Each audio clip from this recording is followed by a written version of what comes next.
Thank you, Ayo. Thanks for having me here. Very good. This must be your first time in Abeokuta. So. No, this is like the third or fourth time, but the last time I was here was about 10 years. Oh, wow. Yeah. And you must have noticed some transformation anyway. Definitely, I saw flyovers. I like that. Yeah. He has seen nothing else, but he saw flyover. I saw the flyovers.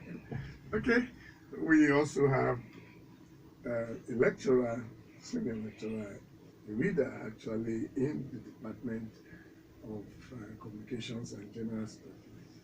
He's a philosopher talking about Dr. Onyekuri Nwogu. Dr. Nwogu, Kedu Kodu. I don't know. Thank you, moderators, and thank you, the listeners. There's something that must still follow. A little Mary. I don't know. It's still not in my. Okay, not forgetting another lecturer in the Department of Forestry and Wildlife Management, somebody with very informed perspectives on most issues, talking about Dr. Kayode Mujabi. Mujabi, welcome to the point. Good morning. Good morning, our esteemed listeners. Very wonderful. Good. Let's hit the ground running. Well, this is what we have brought to the front burner. Let me come to Barrister Red. Let's have some preliminary perspectives on the issue on the front burner. Yes. Okay, the news about this armed robbery is certainly a very worrisome one. It was not just stealing, it's armed robbery. It was actually armed robbery because from the video footages as well as the news that we heard, they actually had guns and items that could do grievous harm. They actually smashed barriers, did a lot of things, wounded some of the attendants, and then they thought they made away with money. But we must also acknowledge, of course, the security consciousness of the nation of the United Arab Emirates, because the swift way in which the police in that territory investigated the crime and arrested all the suspects is quite commendable. But I would like to throw this out there that my people have a proverb that charity begins at home. I think we need to also focus on the issue of upbringing and then parental influence on children. For example, how do people get money or make money and come ahead, come around and spend the money and nobody even bothers where they got the money from? I think we will get there. Okay, all right, thank you. Okay, Dr. Nwogu, let's see if the perspective is a bit different from what Barrister Reju has said. I know my perspective is not different from his.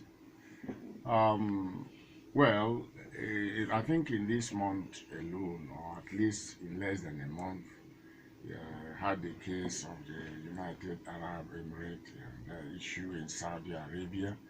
The lady was executed, and some people are waiting to be executed, and so on and so forth. Well, they said they are denting the good image of the country. The adjective good, I don't think it's necessary. They are denting the image of the country. That's your opinion, doctor. That's your opinion. I couldn't have expressed Ayo's opinion. Right. Okay, you are perfectly entitled to your opinion anyway. But out of patriotism. No, yes, patriotism, they say, is the last hideout of the scoundrel. So the truth remains the truth. The fact being made here is that I think we have a very faulty educational system, and if we must get the society right, that is where we should focus. Thank you.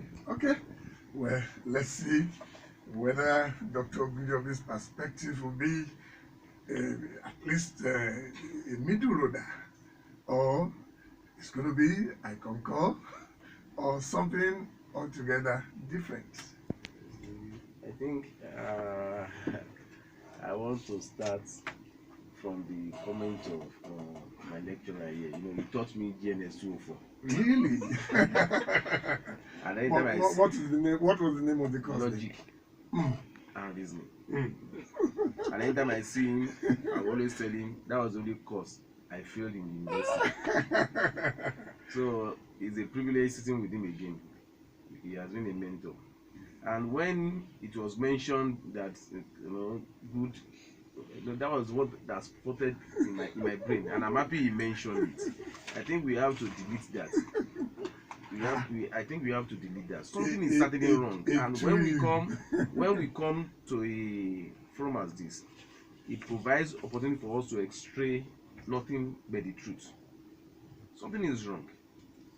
If we don't have issues with our values, we don't be having some of these problems we are having.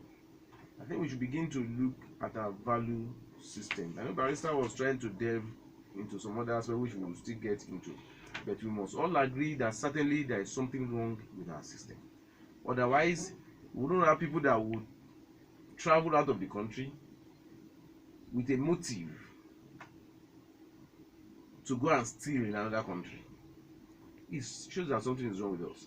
And eventually, if those guys had escaped, and if they had returned back to the country, they will be in communities where they will be celebrated. They will go to churches where they will be celebrated. They will go to mosques where they will be celebrated.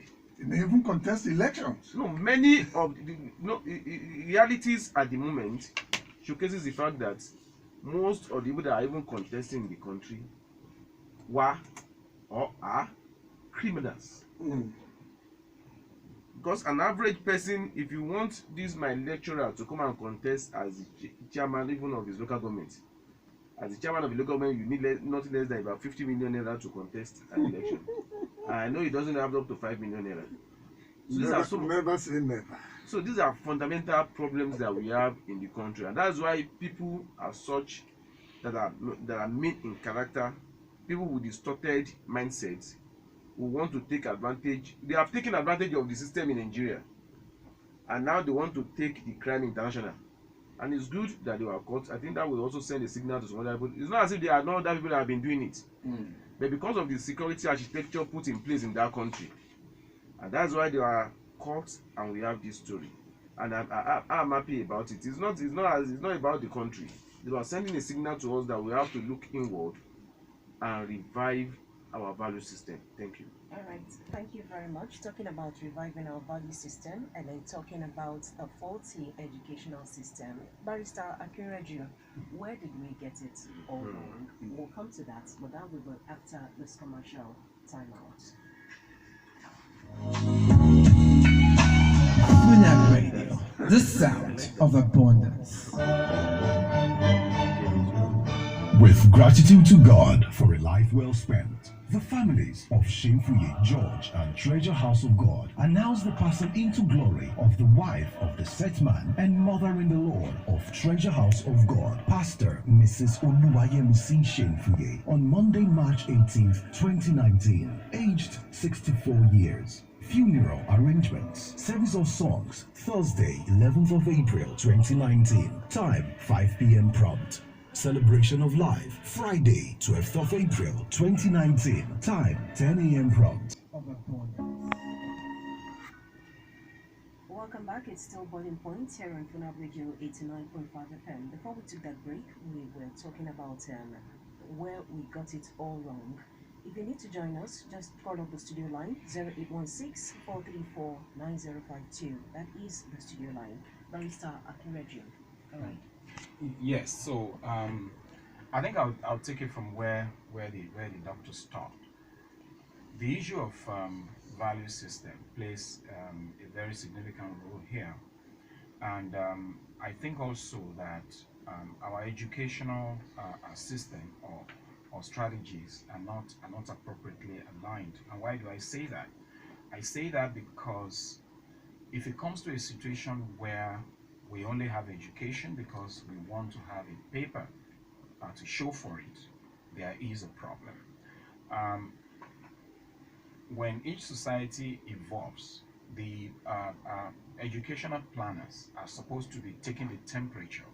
Where are things going? What do we lack? So that, for example, we can actually forecast and say, okay, in about 10 years time, when this particular class will become graduates, what is likely to be the needs? And even though those particular policies may not be popular at that particular time, as we go forward, it will become obvious that this is the reason for planning. Now, I want to talk a little bit about a value system. You know, we need to be properly focused. There are some regions or some countries in the world where they don't even check your credentials. Let's say, for example, when you apply for a job, they don't check your credentials. I know some place in this my country that what people just want to know is how many degrees do you have. So you see people forging certificates in order to do what? In order to appear to be better than what they are. But there are some other places in the world, some of the places where I've been to, where they just want to know, what are your values? What can you bring to the table? What do you understand? What can you do? I was telling a very good friend of mine that the very first job I ever applied for outside the country, my certificates were not even checked. They didn't even ask to see the originals, for example. I mean, I'm just giving that as an example now, but look at it the other way. We're talking about people making money or just coming suddenly into wealth, and the neighbors, the family members, the brothers and sisters, they don't know anything about it, but yet they celebrate them. They celebrate them. I happen to be listening to the program, I think, before this, when they were talking about capital punishment, and someone said, look, someone kept, I don't know how many billions of naira, in his home, put air conditioning, and the man is walking the streets free. So when you look at the aggregation of all that, you can point accusing fingers, yeah, just as the doctor said, educational system, because there's a popular saying that it is what the bird eats that the bird will fly with. So whatever education we have, which in our situation is just a perfunctory achievement. People just get educated because you are expected to be educated. So that is where I want to hang my own perspective this morning. We need to look back at what are we telling our public, what are we telling our children. I'm not only talking about formal education here. I also will talk about informal education. Thank you. Okay, thank you very much. 0816-434-9052. Dr. Nwogu, let's also look at the influence of upbringing and parental influence on the youths. Well, the influence of parents on their children can be enormous.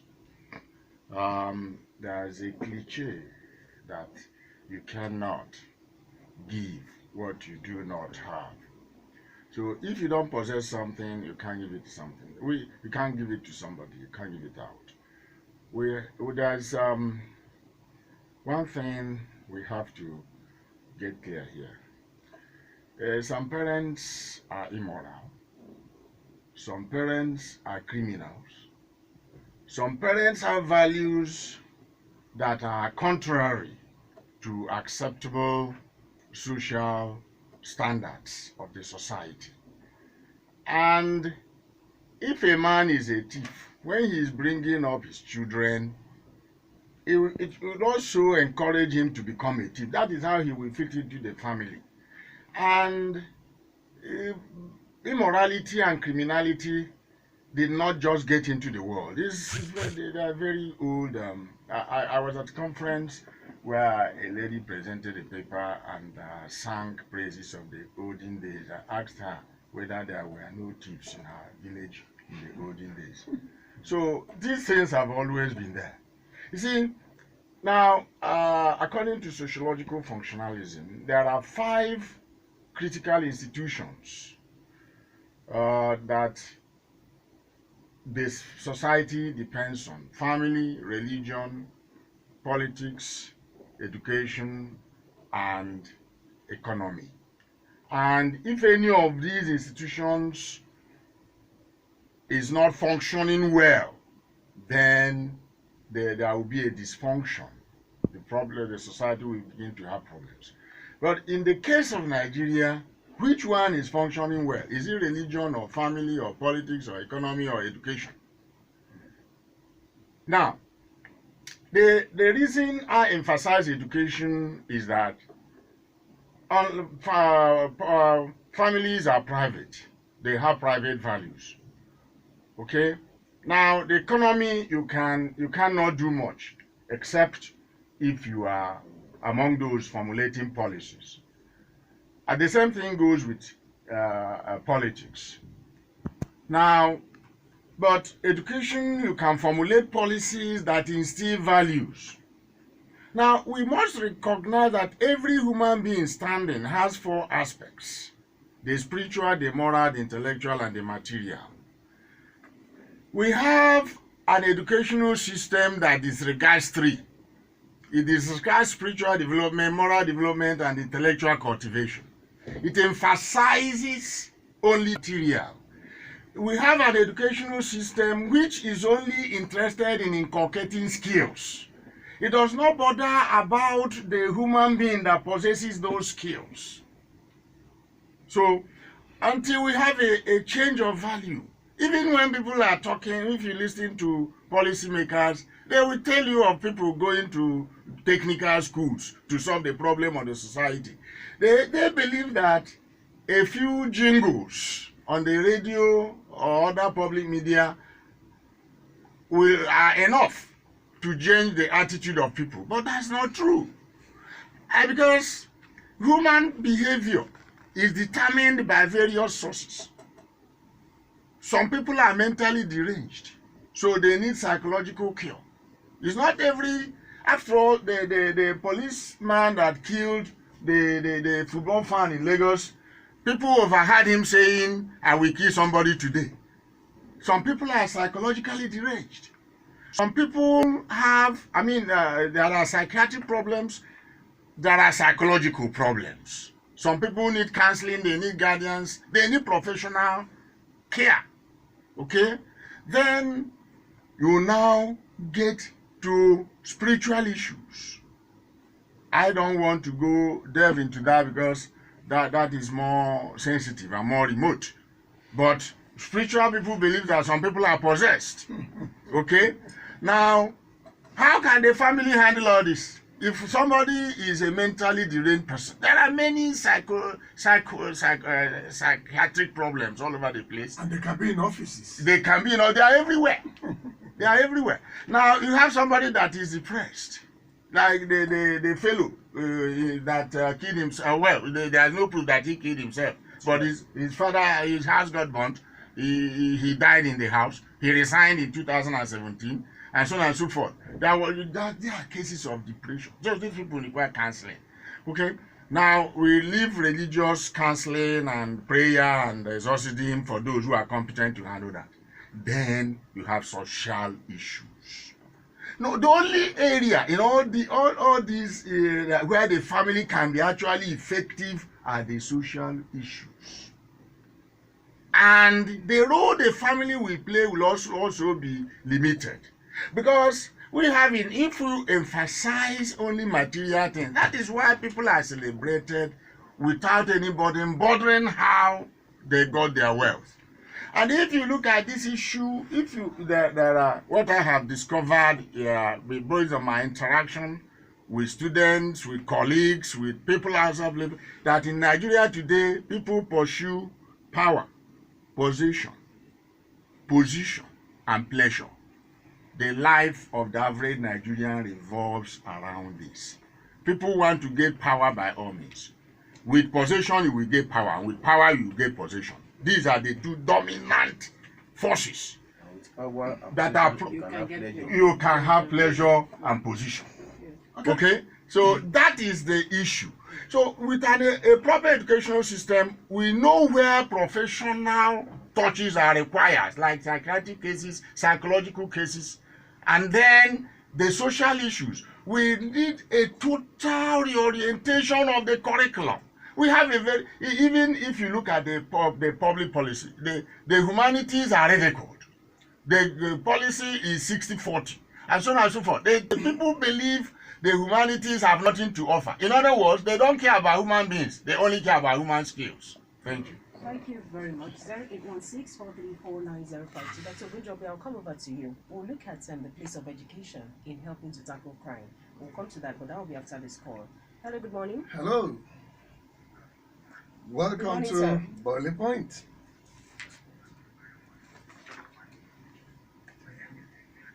Oh, great to have you. Thank you for joining us, sir. Dubai, which you talked about. Now, I just imagine a scenario. Bring all Nigerians, if it were possible, to bring all Nigerians, put them in an aircraft and carry them to Dubai, and bring all those people in Dubai and their governing council or whatever, bring them to Nigeria. But may I remind you, Mr. Ajayi, it has happened before now. Some people went to Dubai, but that's just on the lighter. Okay.